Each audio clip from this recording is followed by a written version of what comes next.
Belezinha, belezinha. Será que vocês me ouvem bem aí? Beleza. É um prazer estar aí com vocês mais uma vez. Estamos juntinhos, chegamos ao quarto dia dos nossos 10 dias de oração. A nossa revistinha não para. O tema de hoje é a missão de Deus e a oração. Nós, nesse momento, né, é um momento especial que temos para orar pelos pedidos, também pelos agradecimentos. Às vezes você coloca um pedido ali no pedido do Rincão, né, para aqueles que fazem parte do grupo, ou no chat, assim de maneira automática, ou às vezes você pensa, nem pensa muito, faz de maneira automática, mas saiba que esses pedidos são muito especiais. Deus vê todos esses pedidos e ele realiza eles conforme a vontade dele. É por isso que a gente vai orar nesse momento, ok? Vamos orar? Nós te agradecemos a Deus por mais um dia em que estamos juntinhos aqui. É o quarto dia da nossa semana especial. Esses 10 dias de oração. Os teus filhos fizeram pedidos, ó Pai, fizeram agradecimentos. Muitos desses pedidos, ó Pai, estão no coração desses que nos acompanham, que talvez por tempo, por vergonha, de ser algo muito íntimo, não quiseram compartilhar, mas o Senhor conhece cada coração e a gente pede, por favor, visite os corações, Pai. Veja os pedidos que estão em cada um dos corações. Atenda-os, por favor, conforme a tua vontade, que é santa, justa e boa. Nós oramos agradecidos e confiantes em nome de Jesus. Amém. Muito bem. A missão de Deus é a oração, parte 2. Ontem começamos, né, justamente essa questão de missão. Na verdade, já é o terceiro dia que nós estamos falando sobre missão. O terceiro dia, basicamente, que nós estamos falando do Espírito Santo. Porque apesar da revista ser sobre oração, a ênfase tem sido muito forte sobre a questão do Espírito Santo. E está certo, ontem foi cunhada uma frase muito especial, está aqui na página 14, né? Eu até ressaltei com vocês, a oração, o Espírito Santo e a missão não se separam, tá bom? É muito importante entender isso. Boa noite especial aos nossos amigos do YouTube, você que está entrando aí, e você também que está assistindo isso depois que acabou a transmissão, Deus te abençoe também, tá bom? Seja sempre bem-vindo, compartilhe esse vídeo aí, para alcançar mais pessoas, igual você está sendo alcançado. Eu quero ler para vocês 2 versículos. O primeiro deles está em Gênesis 28:15, diz o seguinte: Eis que eu estou com você e guardarei por onde quer que você for. Farei com que você volte para essa terra, porque não o abandonarei até que eu cumpra tudo aquilo que lhe prometi. Deuteronômio 4 fala assim: De lá vocês buscarão o Senhor, seu Deus, e o acharão quando buscarem de todo o coração e de toda a sua alma. Esse texto depois ele reverbera, né? Em mais uma citação de Deuteronômio, depois vai aparecer lá em Jeremias, né? Buscar-me-eis, me achareis, todas as vezes que me buscar de todo o vosso coração. Ambas as passagens estão falando de um período ali da conquista de Canaã, de tudo mais, essa questão de entrar na terra e tudo mais. E algumas vezes parece que não tem muito nexo com a gente, mas tem sim. Devo lembrar você que naquele momento a missão era que Israel fosse uma grande nação, uma nação poderosa, onde os feitos de Deus fossem mostrados para todo mundo. Então, esse era o evangelismo da época, era uma coisa mais local, para que então as pessoas viessem, aprendessem e então fossem convertidas. O nosso é um pouco diferente, né? O nosso, na verdade, é o contrário. Nós vamos ao mundo, para que o mundo conheça da mensagem que nós temos. Entende?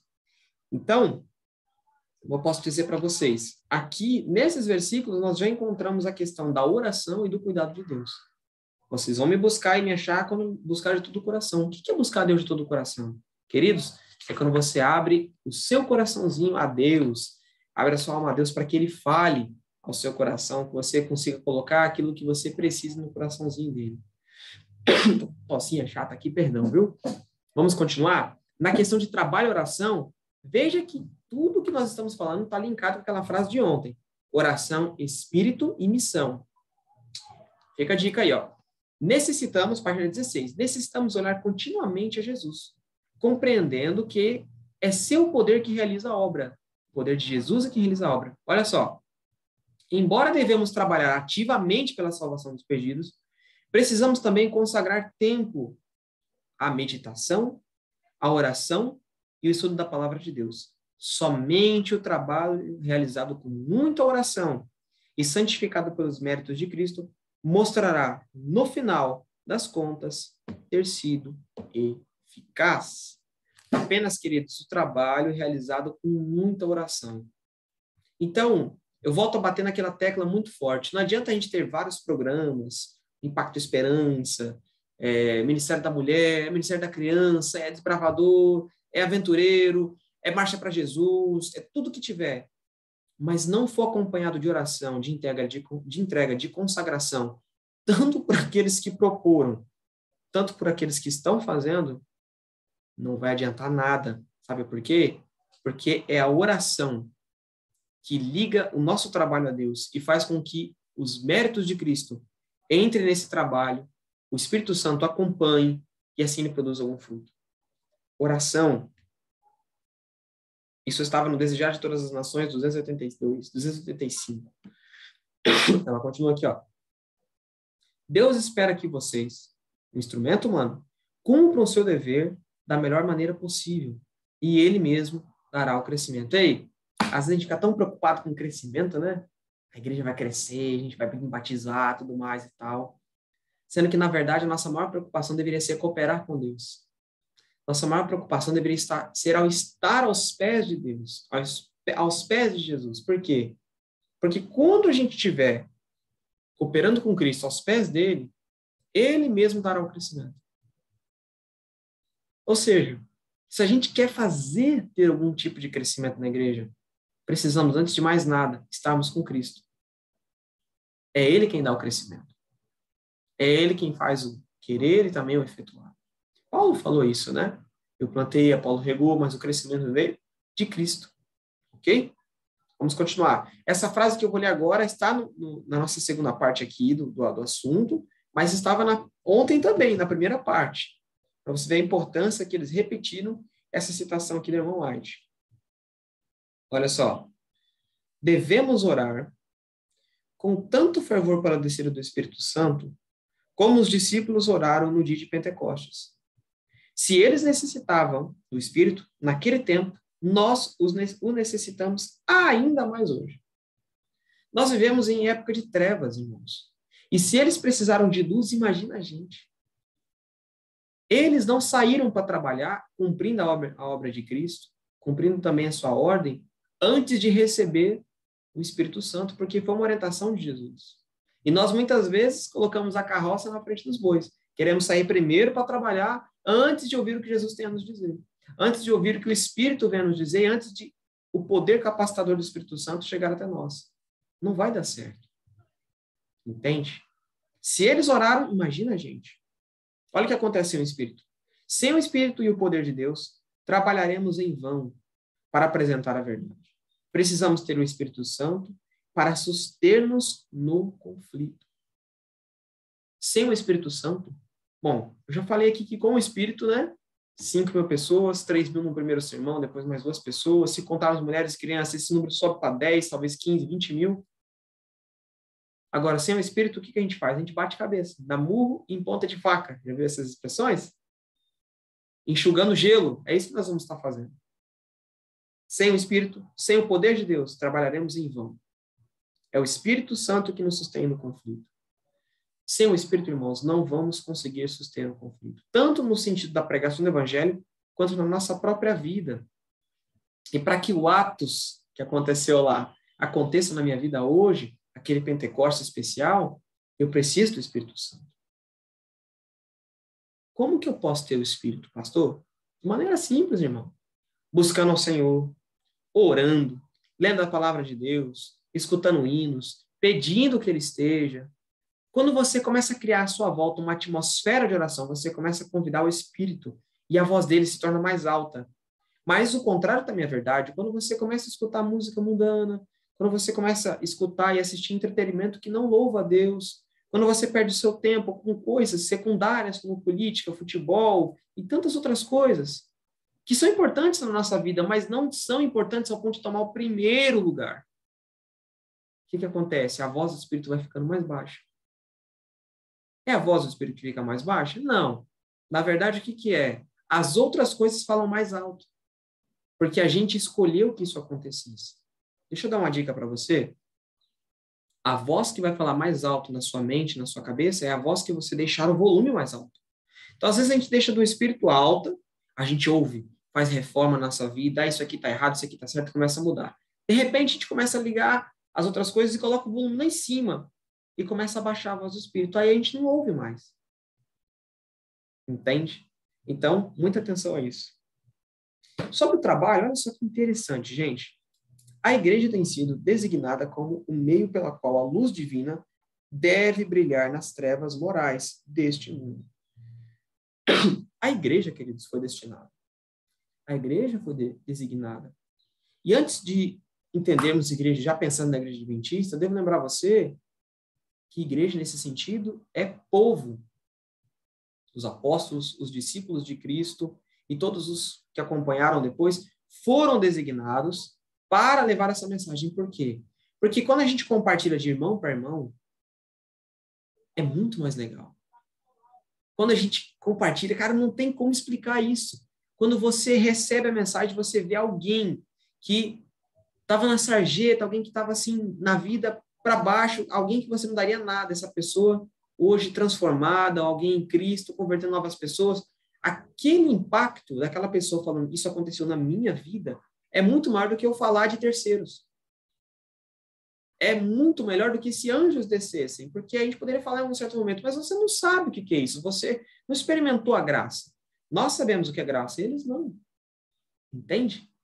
Então, assim, a igreja foi designada para isso, mas também tem outro motivo. No trabalho de levar o evangelho, lembre-se, trabalho missionário, né? A missão, o Espírito e a oração.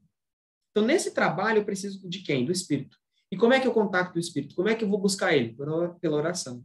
E nesse processo de buscar o Espírito pela oração, o meu caráter vai sendo lapidado, vai sendo transformado.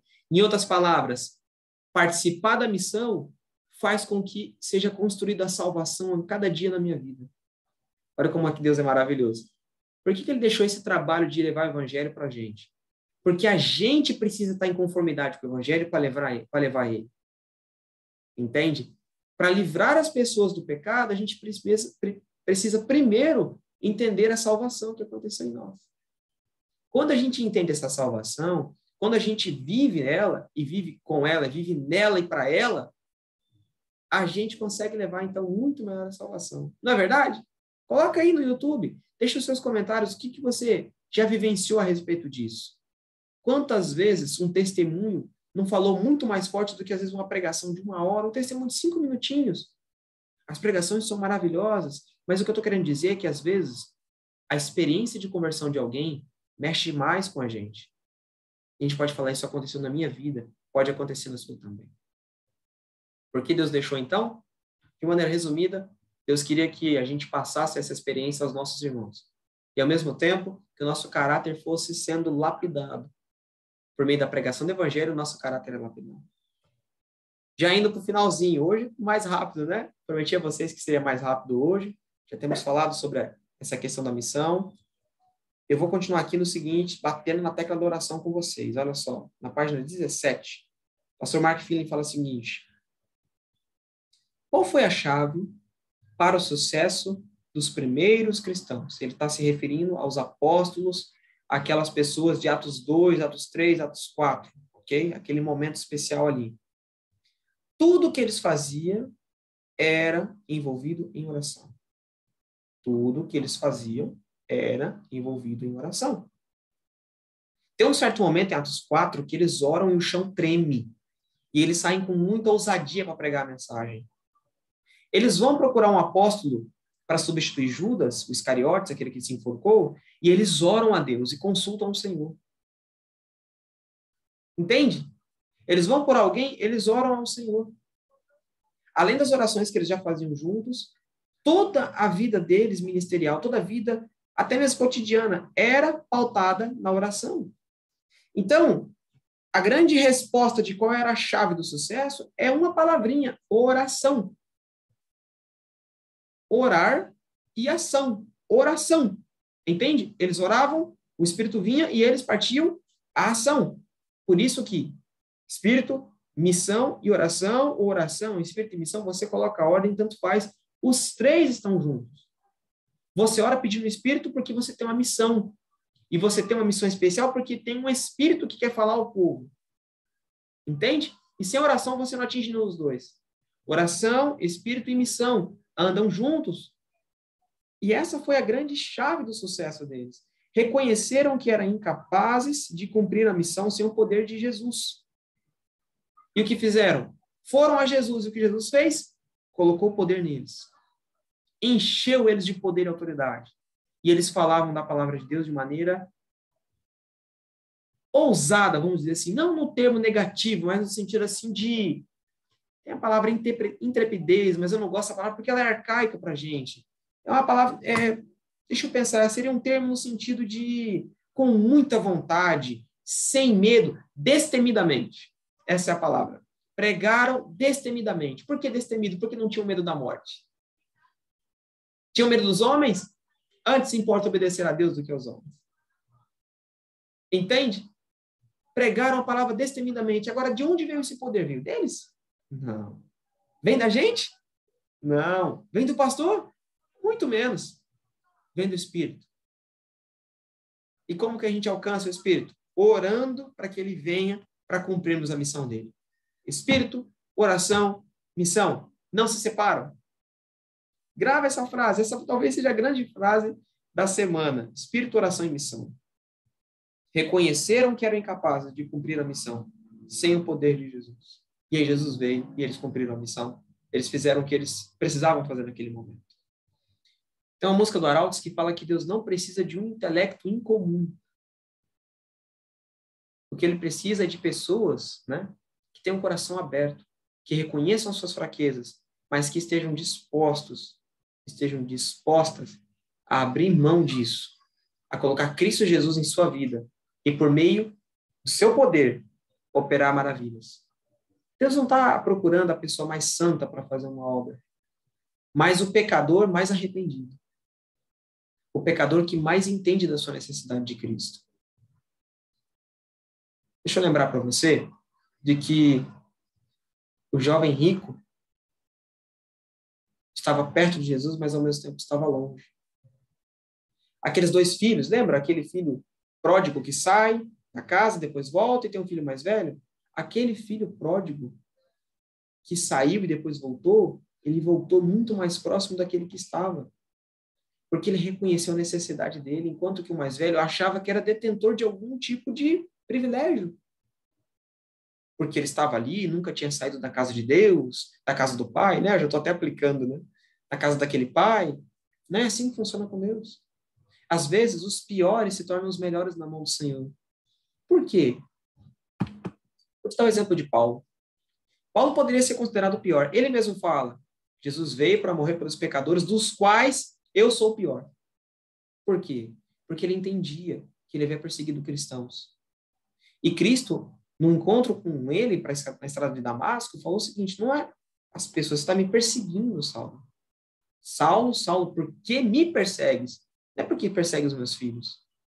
Ele entendeu que ele perseguia a obra de Cristo. Gamaliel deu um parecer interessante a respeito disso, né? Vamos esperar, porque corre o risco de estarmos lutando contra Deus. Em Atos, da escola ali dos rabinos, né? Um mestre tanto, um rabino e tanto, deu um parecer que foi perfeito. Saulo estava lutando contra Deus. E Cristo fala, até quando vai me perseguir, Saulo?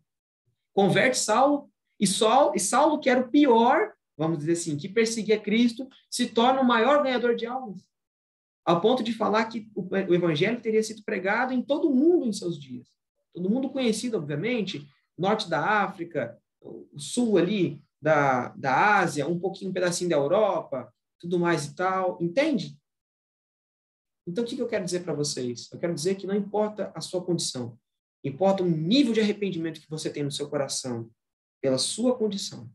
Importa o nível de sinceridade que você tem no seu coração para entender que você não é coisa alguma sem o Senhor, mas que com o poder de Deus, pelo poder de Deus e no poder de Deus, você pode fazer maravilhas. Amém? Essa é a ideia.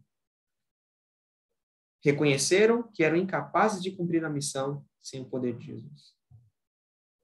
Se você quer ser usado por Deus para fazer crescer o número de salvos, comece a orar por isso.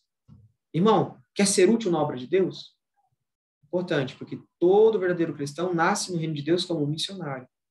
A gente só entra no céu com a nossa coroinha lá, com estrelas. Né? Que ideia é essa das estrelas? Basicamente você vai no céu, você vai para o céu se você também estiver envolvido na missão. Porque senão você não vai amar estar lá no céu. Você não vai olhar assim aquelas pessoas e vai assim, poxa, eu não ajudei ninguém que está aqui a estar aqui. Você pode até, naquele momento, sentir um pesar de, nossa, tantas pessoas que eu poderia ter ajudado e não ajudei, e não estão aqui. Não é a obra evangelística que te salva, mas ela faz com que o seu caráter seja esculpido a cada dia e te deixa mais e mais no caminho de salvação. Ok? O estudo bíblico me salva, pastor? Não. Mas ele te prepara para você continuar no caminho de alguém que foi salvo. Entende? E por fim, aqueles que reconhecem a própria fraqueza, a incapacidade para fazer o que se espera e por isso se voltam a Deus em oração, tornam-se poderosos instrumentos do céu. Quer você ser um poderoso instrumento na mão de Deus? Reconheça a sua condição. Reconheça quem você é. Do quão necessitado de Cristo você está. E aí você vai poder fazer grandes maravilhas pelo Senhor. Com prazer estar com você aqui nesse quarto dia. Já chegamos ao fim da nossa meditação. Eu gostaria de deixar apenas 2 frases para você. Primeiro, oração, missão e espírito não se separam. Essa aí você tem que gravar, viu? Tanto que eu estou repetindo, isso aí pode até cair em prova, hein? Oração, missão e espírito. E a segunda frase é, quer ser usado por Deus? Reconheça sua condição, peça a Ele o Espírito Santo para te capacitar. Eu tenho certeza que com esses 2 passos, o Espírito Santo vai olhar para o seu coração e falar, eis um sincero, eis uma sincera, vou trabalhar com esse daí, vou trabalhar com essa daí. Que Deus abençoe vocês e tenham sempre a certeza de que no poder do Espírito, nós temos crescimento de membros, nós temos crescimento de igrejas, nós temos a volta de Jesus, nós temos o anúncio do Evangelho, nós temos a salvação. Apenas no poder do Espírito. Que o Senhor Jesus abençoe você e sua família. Para a gente fechar, gostaria de fazer uma oração para a gente terminar esse dia especial. Vamos orar? Te agradecemos, a Deus, pela tua palavra. Mais uma vez, a tua serva aqui também, através do Espírito de profecia, mensagem especial que o Senhor deixou para o nosso tempo, Pai. Mostra para a gente que a gente está longe do ideal, viu? Mas que, ao mesmo tempo, é muito fácil chegarmos a esse ideal. Basta a gente reconhecer a nossa condição, pedir perdão ao Senhor, contar com o poder do Espírito e caminharmos nessa direção. Oro por todos os meus amigos e as minhas amigas que me assistem nesse momento, Pai. Toma conta de cada um, por favor. E daqueles que sentem a necessidade do Senhor, Pai, mostra a eles que o Senhor já está atendendo. Aqueles que talvez ainda não sentem ou não entendem isso claramente, que teu Espírito continue incomodando a consciência, Pai, para que tenham noção disso. Abençoa-nos, por favor. A gente pede isso em nome de Jesus. Amém. Um abraço.